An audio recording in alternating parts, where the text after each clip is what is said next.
तो चलिए दोस्तों, कैसे हैं आप सब? उम्मीद है सब बढ़िया होंगे, शानदार होंगे।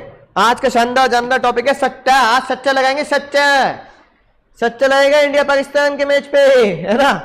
तो पूरी दुनिया में सबसे ज्यादा सट्टा लगता है क्रिकेट पे, लगता है इंडिया पाकिस्तान के मैच पे। और अगर आप सट्टा लगा रहे हैं, या आप कह दो शरीफों की भाषा में शर्त लगा रहे हैं, अगर आप सट्टा लगा रहे हैं, शराफत में शर्त लगा रहे हैं, कानून की भाषा में से वेजर बोलते हैं, कानून की भाषा में वेजर बोलते हैं। वेजर मतलब बेकार भाषा में सट्टा, शरीफों की भाषा में शर्त। तो वेजर का मतलब होता है सट्टा या शर्त। सेक्शन को बहुत अच्छे से याद करेंगे, बहुत मजेदार तरीके से याद करेंगे। धारा 30 है कि नहीं बात? हाँ सर, धारा 30 के हिसाब से सर डेफिनेशन बहुत अच्छे से याद होनी चाहिए। जैसे मैंने शर्त लगाई कि भैया इंडिया और पाकिस्तान का मैच चल रहा है, और मैंने शर्त लगाई, मैंने कहा अगर इंडिया जीती तो मैं तुम्हें दूंगा 1000 रुपए। तुमने कहा ठीक है सर, अगर पाकिस्तान जीती तुम मुझे दोगे 1000 रुपए, ठीक है। तो मैंने कहा इंडिया के जीतने पर मैं दूंगा, पाकिस्तान के जीतने पर तुम दोगे, यानी जीतने पर पैसे का लेन देन होगा। जीतने पर तुम्हारा मेरा कॉन्ट्रैक्ट है, तुम्हारा मेरा एग्रीमेंट है, इंडिया पाकिस्तान के मैच के जीतने पर लगा रहे छक्का, है ना, कुछ होने पर। तो जीतने पर अगर हमने लगाया है सट्टा, तो हम क्या बोलेंगे सर? मनी, पैसा या पैसे से रिलेटेड चीजों का लेन देन करना ऑन हैपनिंग, यानी जीतने पर। अगर मैं शर्त को उल्टा कर दूं, मैंने कहा अगर इंडिया हारी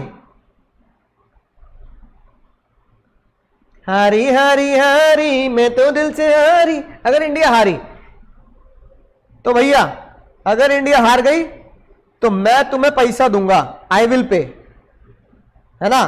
और अगर Pakistan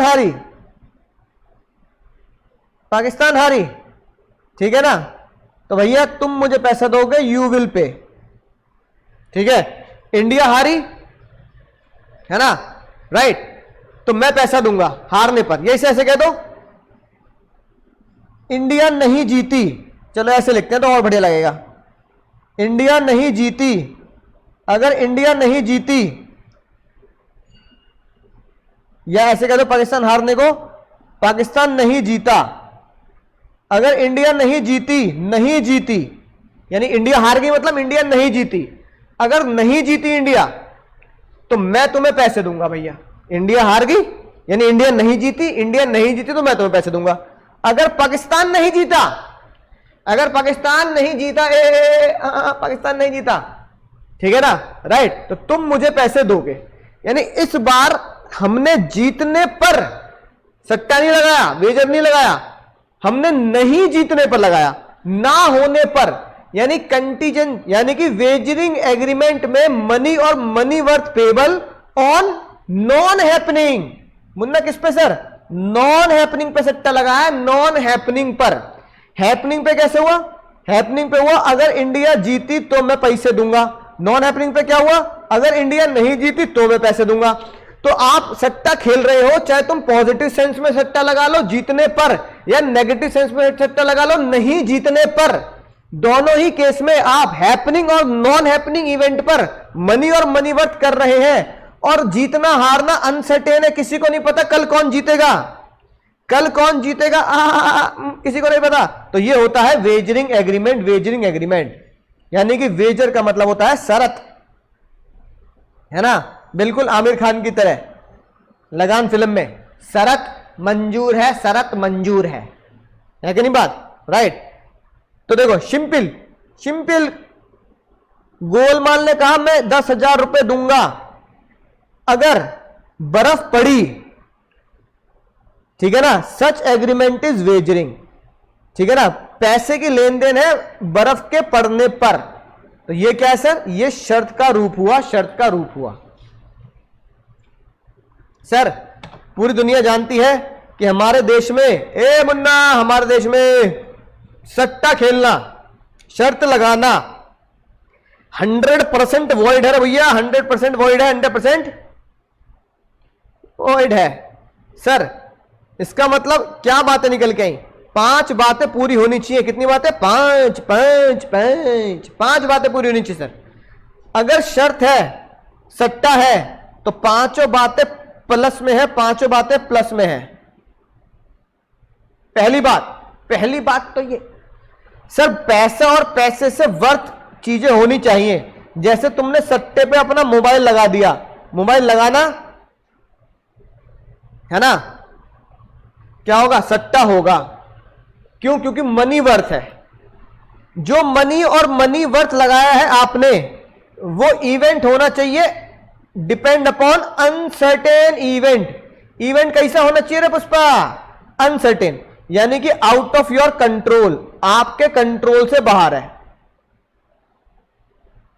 out of your control, आपके कंट्रोल से बाहर है, आपके कंट्रोल से बाहर है, यानी आपका उस इवेंट के ऊपर कोई भी, आपका उस इवेंट के ऊपर रे मुन्ना, आपका उस इवेंट के ऊपर कोई भी कंट्रोल नहीं है, कोई भी कंट्रोल नहीं है। बोलो समझ गए सर? म्यूचुअल चांस सबसे इंपॉर्टेंट है। 50-50 ना रे ना, 50-50, यानी हार जीत के बिल्कुल बराबर चांस होने चाहिए। यानी आपको पता होना चाहिए इंडिया पाकिस्तान का मैच है, बिल्कुल टक्कर का मैच होगा, कांटे का मैच होगा, कांटे का, है कि नहीं बात? कोई भी हार सकता है, कोई भी जीत सकता है। तो मैच से पहले बिल्कुल 50-50% चांस है। एक तरफा मोहब्बत की तरह एक तरफा चांस नहीं होना चाहिए कि हमारा मैच हो गया हांगकांग के साथ, अरे भैया इंडिया जीत ही जाएगी, बिल्कुल है ना। अब तो इंडिया के 90% चांस होते हैं हांगकांग से तो जीत जाओगे, अरे मन्ना, अरे भैया एक तरफा मोहब्बत की तरह, हमें पता होगा। लेकिन यहां चांस बिल्कुल 50-50 होना चाहिए। कल बारिश होने वाली है, नहीं होगी 50-50, इंडिया पाकिस्तान से जीतेगा नहीं जीतेगा 50-50। और सर ये वाली बात अनसर्टेन है, फ्यूचर बिल्कुल किसी के हाथ में ना हो, यानी वही बात है कंट्रोल नहीं होगा किसी का। और मेरा उस मैच पर सिर्फ और सिर्फ पैसे का इंटरेस्ट है, कोई और इंटरेस्ट नहीं है, कोई इमोशंस नहीं है मेरे। इंडिया पाकिस्तान हाथ में, भैया मैच हार गई, भैया ये टीवी फोड़ दूंगा मैं, अरे भैया मैच हार गई इंडिया, मैं भैया अपना भट्ट से नहीं मारेगा हमारे दीवार में, ना, ऐसा कोई नहीं भैया, ऐसा कोई इमोशंस अटैच नहीं है। सिर्फ एक ही चीज अटैच है, पैसा, यानी कि there is no emotion attach, only and only पैसे की वर्थ ही मेरा इंटरेस्ट है, no other interest is attach. Neither party should have interest happening और non happening other than the sum stake. जो आपका पैसा लगा है सिर्फ आप उसी में इंटरेस्ट है, खुश है कि बस मैच जीत जाओ। अगर आपने इंडिया के हारने में पैसा लगाया कि भैया इंडिया हारेगी तो मुझे पैसा मिल जाए, तो तुम्हारा कोई इमोशंस नहीं है देश के प्रति कि भैया इंडिया मैच जीतनी चाहिए, इंडिया ना, आपके दिमाग में चल रहा है भगवान बस इंडिया मैच आज हार जाए, भैया भगवान इंडिया मैच हार जाए, बस पैसा आ जाएगा मेरे पास। तो आपका कोई और इंटरेस्ट नहीं सिवाय इसके कि भैया पैसा मिलना है। समझ गए सर? समझ गए? मजा आएगा सर? फिर आता है sir transaction similar to wager, यानी चक्कू है लग जाए तो खून निकल आता है। तो भैया ऐसी कुछ ट्रांजैक्शन, कुछ चक्कू ऐसे हैं जो सट्टे की तरह लगते हैं, है ना, और सट्टे होते भी हैं, सट्टे की तरह लगते हैं और सट्टे होते भी हैं। कैसे सर? लॉटरी। सर लॉटरी में दो बातें आती हैं, क्या लॉटरी सरकार खिला रही है या लॉटरी आप अपने तरीके से इलीगल खेल रहे हो। फुकरे फुकरे, तो फुकरे में वो इलीगल लॉटरी खेलते हैं, तो ये सट्टा है और वॉइड है। अगर गवर्नमेंट खिला रही है तो ये वैलिड है, सट्टा नहीं है, सट्टा है, वेजर है, सट्टे की तरह है, वेजर मानेंगे लेकिन वो वैलिड वेजर मानेंगे। ये रही बात सर। अगर गवर्नमेंट आपको परमिशन ग्रांट करती है, then permission by the government override the section 30। Government की परमिशन धारा सेक्शन 30 से ऊपर निकलती है, धारा 30 से ऊपर निकल जाती है, यानी गवर्नमेंट प्रिवेल हेयर, धारा 30 हेयर, यानी धारा 30 से ऊपर सरकार है हमारी, धारा 30 से ऊपर सरकार है, धारा 30 से ऊपर सरकार है। धारा 30 कहती है सट्टा वेजर है, सट्टा वेजर है, wager wager wager wager, void void void. सरकार कहती है wager wager, valid valid valid. अगर लॉटरी सरकारी मर्जी से है यानी सरकार 30 से ऊपर निकल गई सर। चिट फंड बताएंगे, चिंता नहीं करने का। हॉर्स रेस सर, अगर आप अपने आपको समझते सैफ अली खान, वाह वाह मैं घोड़े बनाई चौके पैसा लगाता हूं वाह, तो अगर आप वाह वाह कर रहे हो और हॉर्स रेस खेल रहे हो, तो हॉर्स रेस अगर 500 रुपए से ऊपर की है तो वैलिड है। हॉर्स रेस 500 रुपए से ऊपर की है तो वैलिड है, राइट। रीजन मैं आपको वीडियो में बता चुका हूं, ताकि गरीब लोग हॉर्स रेस ना खेलें। यानी कि हॉर्स रेस अगर लेस देन 500 है तो वेजर है, 500 से ऊपर है तो वैलिड है। सर स्पेकुलेटिव ट्रांजैक्शन बहुत ही मजेदार, मैंने तुम्हें बहुत अच्छे से समझाई है बात, है ना। सेम एग्जांपल मैंने बहुत अच्छे से तुम्हें समझाया स्पेकुलेटिव ट्रांजैक्शन। सर शेयर्स की तरह हम स्पेकुलेटिव ट्रांजैक्शन शेयर्स में कई बार कर लिया करते हैं, तो स्पेकुलेटिव सट्टा कब होगा कब नहीं होगा, इसका SRK भी मैंने तुम्हें बहुत सुंदर तरीके से बनवाया सर, याद आ गई होगी बात। मान लो स्पेकुलेटिव ट्रांजैक्शन क्या होती है, मैंने कहा कि भैया मार्केट में टाटा का शेयर चल रहा है, टाटा का फॉर एग्जांपल टाटा स्टील का शेयर चल रहा है मान लो 100 रुपए का, है ना, होता आसपास आजकल इतना ही चल रहा है टाटा स्टील 100 रुपए का शेयर चल रहा है, ठीक है। अब जो टाटा स्टील 100 रुपए का शेयर है, ठीक है मुन्ना, टाटा स्टील 100 रुपए का शेयर अभी चल रहा है, मैंने कहा शेयर की लेन देन नहीं चलेंगे, स्क्रीन पे देख रहे, अच्छा अच्छा बहुत अच्छा, अच्छा बहुत अच्छा होता है भाई, कितने सुन, स्क्रीन पे देख 100 रुपए का चल रहा है। 25 दिसंबर को कॉन्ट्रैक्ट कर लेते हैं। मैंने तुमसे बोला अंकुर भैया और ये तुम प्यारे प्यारे बालक, मैंने तुमसे बोला ए मुन्ना ए मुन्नी, मैं तुमसे टाटा स्टील को बाय करूंगा ऑन 25 दिसंबर रुपीज 150 का, बात, हाँ सर। फिर आई भैया 25 दिसंबर को बहुत सोच समझ के जवाब देना, वरना चप्पल लगेगी रिलैक्सो वाली। 25 दिसंबर को टाटा स्टील का शेयर प्राइस हो गया 150 रुपया,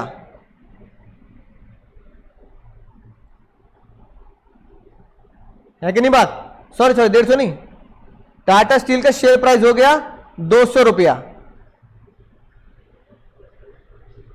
200 रुपये हो गया भैया। कौन किसके पास भागा भागा जाएगा, मैंने कहा बाय करूंगा 150 रुपए में, बताओ कौन किसके पास जाएगा, मैं तुम्हारे पास जाऊंगा या तुम मेरे पास आओगे, मैं तुम्हारे पास जाऊंगा तुम मेरे पास जाओगे, बताओ, दौड़ता दौड़ता। सर अब मुझे पता है, मुझे पता है क्या पता है सर, कि जो चीज मार्केट में 200 रुपए की चल रही है, जो चीज मार्केट में 200 रुपए की चल रही है, 200 रुपए की चल रही है, वो कितने की मिल रही है, 150 की। मार्केट प्राइस 200 रुपए, अब मैं तुमसे कितने खरीदूंगा, अब मैं तुम्हारे पास दौड़ता हुआ जाऊंगा और मैं तुमसे बोलूंगा निकाल टाटा स्टील, निकाल Tata steel, I will buy for 150, 150 का, मैं दौड़ दौड़ाऊंगा, कहूंगा भैया 150 का मुझे दे। जो चीज मार्केट में 200 की चल रही है वो मुझे 150 की मिलेगी, कितने का मुनाफा, 50 रुपए का प्रॉफिट, 50 रुपए का प्रॉफिट सर, 50 रुपए का प्रॉफिट। अब सुनना इसमें क्या लोचा है, सुनना बहुत ध्यान से, गजब की बात बताने जा रहा हूं, गजब की बात।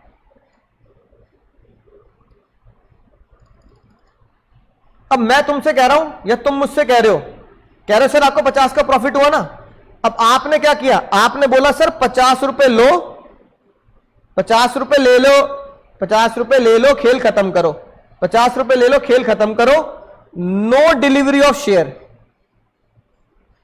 शेयर की कोई डिलीवरी नहीं है, सिर्फ 50 रुपए की लेन देन कर ली। अगर मैं बिना शेयर की लेन देन करे, हमने मार्केट में देखा क्या, 100 मार्केट में देखा 150 की चीज है, 200 की चल रही है, 200 की चीज है, 150 की मिलेगी, मैंने सिर्फ लेन देन कर लिया, ट्रांजैक्शन कर ली, शेयर का कोई लेन देन नहीं किया, शेयर की डिलीवरी नहीं हुई, नो डिलीवरी ऑफ शेयर। तो जज साहब ने बोला यह सट्टा है। लेकिन पुष्पा अगर तुम क्या कर रहे हो सर, डिलीवरी ले रहे हो, डिलीवरी ऑफ शेयर्स है, डिलीवरी ऑफ शेयर्स है, तो फिर क्या होगा, देयर इज नो सट्टा, नो वेजरिंग एग्रीमेंट, यहां सेक्शन 30 लगेगा, यहां सेक्शन 30 नहीं लगेगा। यानी अगर हमने डिफरेंस अमाउंट का लेन देन कर लिया तो सट्टा, डिफरेंस की जगह अगर हमने डिलीवरी कर ली, शेयर्स की डिलीवरी कर दी, तो कोई सट्टा नहीं है, वैलिड है, कोई सट्टा नहीं है, तब मामला वैलिड है। और यहां सट्टा होगा तो यहां मामला वॉइड होगा, यहां मामला वॉइड होगा। बोलो समझ गए सर, मजा आ गया सर, ये था आपका स्पेकुलेटिव ट्रांजैक्शन। हाँ सर, सभी बच्चे कह रहे हैं मजा आ गया सर, बात समझ में आ चुकी है। जे लिखी बात। सेम एग्जांपल मैंने लिया है, सेम एग्जांपल लिया है, 150 50 का लेन देन कर लिया है ना। तो भैया अगर आपने 50 का लेन देन कर लिया तो ये होगा सट्टा, है ना, राइट। ये लिखी बात, ये पढ़ेंगे, बहुत ही राज की बात, बहुत ही गहराई की बात। राज की बात बताएं, ये राज की बात याद रखेंगे सर। क्या याद रखेंगे? डिफरेंस का लेन देन किया है then it would be wager. Difference का लेन देन किया है, इट वुड बी वेजर। सट्टे का लेन देन में डिफरेंस कर लिया तो हम सट्टा मानेंगे, डिलीवरी नहीं करी सर। सर क्रॉसवर्ड पजल बचपन में खेलते आए, कुछ ऐसा ही होता है। लेकिन अगर एग्जाम में अगर आप देखोगे, एग्जाम में साफ साफ लिखा मिलेगा, पहचान लेना, पहचान ले भैया रे, पहचान ले। पहचान क्या पहचानना है सर? एग्जाम में लिखा मिलेगा सॉल्यूशन प्रीवियसली प्रिपेयर्ड। सॉल्यूशन पहले से ही बना के तैयार रखा है, प्रीवियसली प्रिपेयर्ड सॉल्यूशन।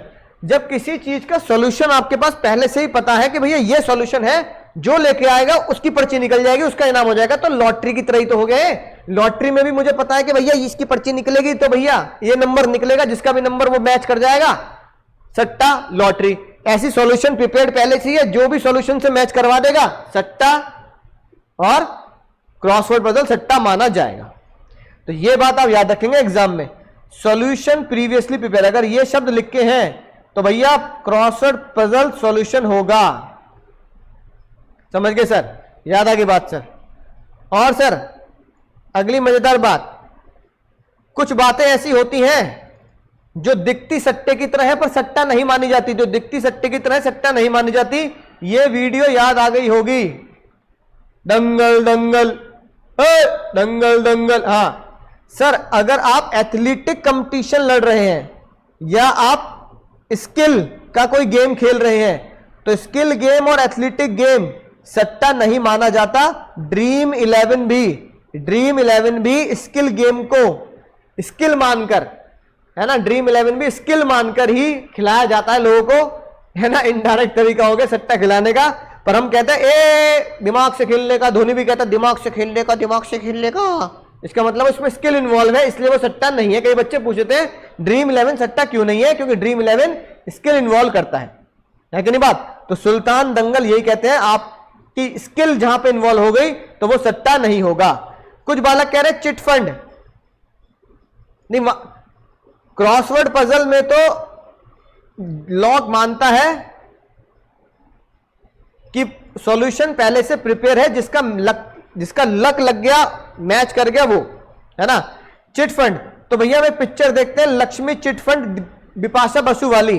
तो वो जो लक्ष्मी चिट फंड है, वो जो लक्ष्मी चिट फंड है एक्चुअली में 21 दिन में पैसा डबल। एक्चुअली में वो चिट फंड कॉन्सेप्ट है ही नहीं, वो पागल बना रहे हैं हमारा। चिट फंड कॉन्सेप्ट नहीं है। चिट फंड कॉन्सेप्ट क्या होता है सर? चिट फंड कॉन्सेप्ट क्या होता है? चिट फंड कॉन्सेप्ट होता है जहां पर आपको याद आ गई होगी बात कि लक्ष्मी चिट फंड नहीं है। चिट फंड होता है भैया एक मटका है, मटका, है ना, राइट। एक मटके में, घड़े में कुछ लोग पैसे डालते हैं। मान लो 10 जनों ने पैसे डाले। अब 10 जनों ने अगर पैसे डाले तो यहां पे 10,000 डाले, यहां पे 10,000 डाल के यहां पे आ गए 1 लाख रुपया। 1 लाख रुपया आ गया, मजा आ गया सर। फिर 10 लोगों की पर्ची, 16 पर्ची ठप खेलेंगे। 16 पर्ची ठप, बचपन में याद है 16 पर्ची ठप। तो भैया पर्ची उछलेगी। अब पर्ची उछली, जिस पर्ची में जिसका नंबर आ गया, मान लो पर्ची में शगुन का नंबर आ गया तो शगुन को 1 लाख रुपए दे दिए जाएंगे। फिर यही मटका अगले महीने बनेगा। ये मान लो जनवरी में बना, फरवरी में क्या होगा? फरवरी में फिर से सारे के सारे 10 लोग, फिर सारे के सारे 10 लोग 10,000 डालेंगे, 1 लाख रुपए डालेंगे। फिर से पर्ची उछलेंगी, 16 पर्ची ठप खेलेंगे, 16 पर्ची ठप। इस बार 16 पर्ची ठप में शगुन की पर्ची नहीं उछलेगी, 9 पर्ची उछलेंगी। 9 पर्ची उछली, 9 पर्ची उछलने पर भैया फिर नंबर आ गया, मान लो हर्ष का नंबर लग गया। अभी 1 लाख रुपए हर्ष को दे दिए जाएंगे। फिर आएगी मार्च, फिर मार्च में फिर से मटका आएगा। मटके में फिर से 10 लोग पैसे डालेंगे, 10 लोग 10,000 रुपए डालेंगे। फिर से मटके में 1 लाख रुपए आ गए। अब मटके में जब 1 लाख रुपए आ गए तो फिर से पर्ची उछली, जब पर्ची उछली तो इस बार शकुन के नाम की पर्ची नहीं डलेगी, हर्ष के नाम की पर्ची नहीं डलेगी, पर्ची डलेंगी 8 पर्ची उछलेंगी, 8 पर्ची उछलेंगी। अब 8 पर्ची जब उछलेंगी तो मान लो भैया अमन का नंबर आ गया, अमन का, तो अमन की पर्ची निकल गई, अमन को दे दिए। ऐसे करते करते करते करते 10 महीने तक 10 लोग मटके में पैसे डालेंगे और जिन जिन की पर्ची पहले निकलती जाएगी उनकी पर्ची अगले पर्ची में, अगले महीने के मटके की पर्ची में नहीं उछलेगी। इसे बोलते हैं चिट फंड। मम्मी की भाषा में इसे बोलते हैं कमेटी डाल रखी है मैंने। अरे मुन्नी, ए पल्लव, ए सगुन, ए श्रेया, कमेटी डाल रखी है मैंने, कमेटी के पैसे उठाऊंगी मैं। तो मम्मी लोग हमारी क्या डालती है सर? कमेटी के पैसे डालते हैं, कमेटी। तो जिसे हम प्रैक्टिकल लाइफ में मम्मी की कमेटी बोल देते हैं, है ना। मम्मी तुमने कमेटी उठा ली? हाँ मैंने कमेटी उठा ली। तो मम्मी से पूछना जो कमेटी होती है, कमेटी को लीगल भाषा में चिट फंड बोलते हैं, कमेटी को लीगल भाषा में चिट फंड बोलते हैं। अरे भैया अरे कमेटी, चिट फंड, हाँ किटी पार्टी में। बहुत सही सगुन, तुम एक्सपीरियंस लगती हो मुझे कमेटी के मामले में, है ना। तो मम्मी और तुम जहां जाकर कमेटी उछालते हो किट्टी पार्टी में, तो वो कमेटी। तो इससे फायदा क्या होता है? इससे फायदा ये होता है 1 लाख रुपए का लोन मिल जाता है आसानी से, विदाउट एनी ब्याज। अरे हर महीने 1-1 लाख रुपए डाल रहा हूं, तो हर महीने 10-10 हजार रुपए डाल रहा हूं। अब मान लो भैया पूरी मैयरी, इतनी सी बात नहीं समझ रहे। मार्च के बाद आया क्या है सर? मार्च के बाद आया अप्रैल। अब अप्रैल में 1 लाख रुपए मटके में पूरे करने हैं, तो 1 लाख रुपए में हर्ष भैया तुम भी तो पैसे डालोगे 10,000 रुपए। तो 10,000 रुपए तो सबको डालने हैं 10 महीने तक, सबको। अब तुम्हारी पर्ची निकल के तुम्हें 1 लाख रुपए मिल गया, तुम्हारी पर्ची निकल के तुम्हें 1 लाख रुपए मिल गया, तुमने मजे ले लिए। 10-10 हजार रुपए महीना डाल के वापस डालते जाओ, चुकाते जाओ, तुम्हारी पर्ची अगली बार निकलेगी नहीं। तो तुम्हें 1 लाख रुपए का लोन मिल गया, जिसके लिए तुम 10-10 हजार रुपए महीना मटके में डालते आए हो, है ना। तो हर महीने 10 लोग मटके में 10-10 हजार रुपए डालने मस्ट है, तभी तो 1 लाख का चरखा पूरा होगा। हर महीने मटके में, फिर मई आई, अप्रैल के बाद मई आई, मई का जो मटका होगा, मई के मटके में भी 1 लाख ही आएंगे। हर महीने मटके में 1 लाख आने हैं। जिसकी पर्ची निकलेगी उसकी पर्ची अगले महीने नहीं निकलेगी, पैसे वो डालेगा। जो लास्ट में बेचारे की, अरे भैया जो बेचारा लास्ट में बचता है उसकी दिक्कत होती है। बेचारा हर महीने 10-10 हजार रुपए डालता आ रहा है, पर्ची निकली एंड में, बताओ क्या फायदा हुआ, है ना। तो सर चिट फंड क्या है? ये लिखी बात, लक्की विनर को मिल जाता है। तो ये क्या है? लोन लेने का आसान तरीका है चिट फंड। फिर आता है कमर्शियल ट्रांजैक्शन में, बता दें अगर तुमने डिलीवरी कर दी, अगर तुमने शेयर्स की सामान की डिलीवरी कर दी, अगर तुमने शेयर की सामान की डिलीवरी कर दी, तो वो क्या होगा सर? तो वो होगा वैलिड, तो वो सट्टा नहीं है, वॉइड नहीं है। और आखिरी में तुम्हारे घर में तुम्हारा हेल्थ इंश्योरेंस हो रहा है, कार इंश्योरेंस हो रहा है, बाइक इंश्योरेंस हो रहा है, तो इंश्योरेंस कॉन्ट्रैक्ट सट्टा थोड़ी है भैया, इंश्योरेंस में कोई हार जीत थोड़ी है। अगर भैया तुमने मेडिकल इंश्योरेंस करा रखा है और भैया अगर बीमार हो गए हम, अरे भैया बीमार हो गए, क्या करें भैया बीमार हो गए, अरे बीमार हो गए तो कानून को टेंशन की बात नहीं है भैया, बीमार तो हुए हो, जीत गए हमने, और क्या, हम इंश्योरेंस वालों जीत गए, अब इंश्योरेंस वाले हमें पैसे देंगे। अरे भैया बीमार होना कोई इंश्योरेंस से जीतना थोड़ी है, तो अगर बीमार हो गए तो और दिक्कत की बात है। तो इंश्योरेंस कॉन्ट्रैक्ट में देयर इज नो विन और देयर इज नो लूज, है ना। अगर मैं इंश्योरेंस वालों को प्रीमियम भर रहा हूं, तो प्रीमियम मेरी हार थोड़ी है। और अगर मैं बीमार हो गया तो भैया अरे बीमार हो गया, पैसे कौन देगा रे, पैसे इंश्योरेंस वाले देंगे, तो हम जीत गए क्या? ना मुन्ना ना, बीमार होना जीत के बराबर नहीं होता। इसलिए insurance contract is not a wager, सट्टा नहीं होता, इंश्योरेंस कॉन्ट्रैक्ट वेजर नहीं होता। बोलो समझ गए सर? मजा आ गया सर? कंटीजेंट पढ़ेंगे अगले चैप्टर में। आइए आज की प्रक्रिया पूरी करते हैं रे मुन्ना, आज की प्रक्रिया पूरी करते हैं। लॉक नंबर 1,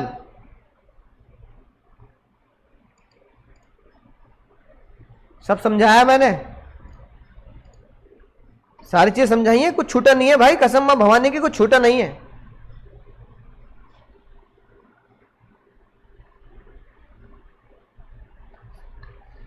बताएं। लॉक नंबर 1 सीए एग्जाम में आ चुका है, कैसे लिखेंगे?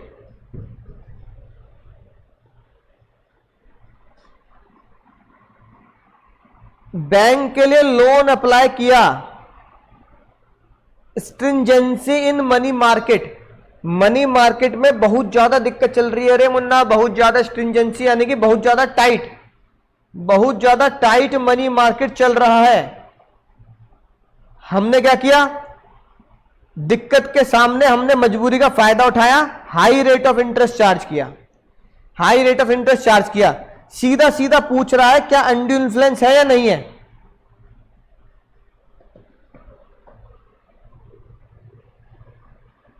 हाँ सर हमारे नोट्स का पेज नंबर 70 का सबसे नीचे लास्ट एग्जाम्पल देखो, वसूली भाई वाला, डिट्टो सेम एग्जाम्पल है। अब इसको एग्जाम में कैसे लिखेंगे? There is no undue influence, contract is valid.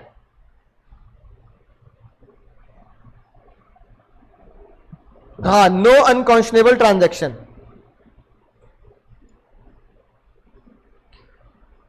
Sir इस तरीके से लिखा जाएगा, यहां डालूंगा मैं बिल्कुल बीच में आंसर नंबर 1, ठीक है। पहला पॉइंट प्रोविजन, ठीक है ना। फिर लिखूंगा एज पर सेक्शन 16(1), पहले लिखना पड़ेगा sir, of Indian contract act 1872, contract is said to be by undue influence where party in the position dominate the will and in the position of taking unfair advantage. Definition को ditto क्या करेंगे सर? Ditto लिखेंगे, ditto explain करेंगे सर। फिर आया section 16(2),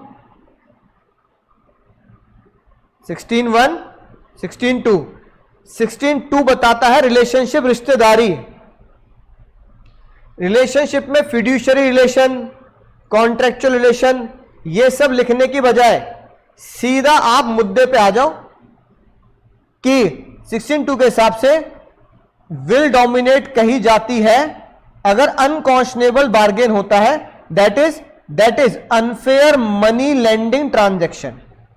for example, फिर मैंने ये एग्जाम्पल लिख दिया, क्योंकि भैया कंटेंट बढ़ाने के लिए मेरे दिमाग में और कुछ नहीं आ रहा, तो मैंने एग्जाम्पल चिपका दिया वसूली भाई वाला,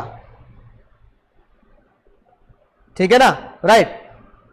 कि भैया अगर, और इस पॉइंट को हाईलाइट कर दिया, अगर स्ट्रिंजेंसी इन मार्केट है तो आप 15-16 की बजाय 30% तक का ले सकते हैं आप ब्याज। इन द प्रेजेंट केस क्या लिखेंगे?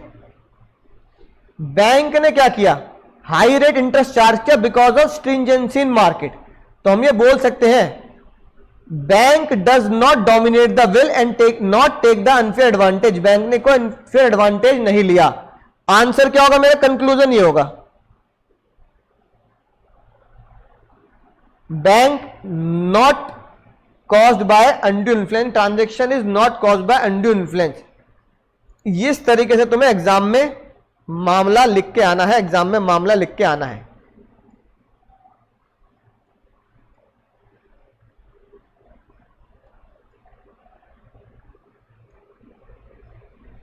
ये रहा मुन्ना मुन्नी आपकी स्क्रीन पर बहुत शानदार जानदार बात।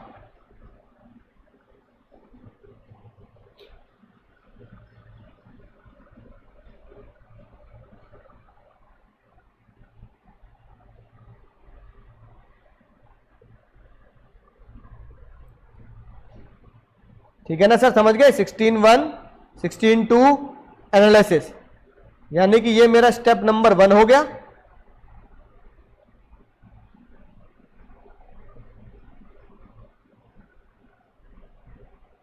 और मुन्ना ये केस स्टडी, इस तरीके से आपको केस स्टडी लिख के आनी है। स्ट्रिंजेंसी का मतलब होगा दिक्कत, मनी मार्केट में लोन आसानी से ना मिलना।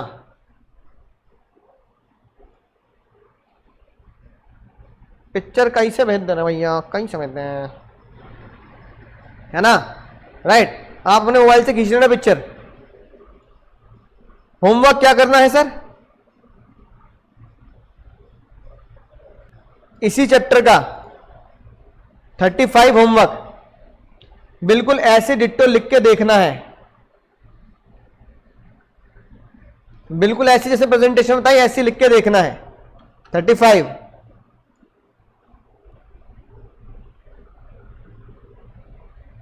और ये 34।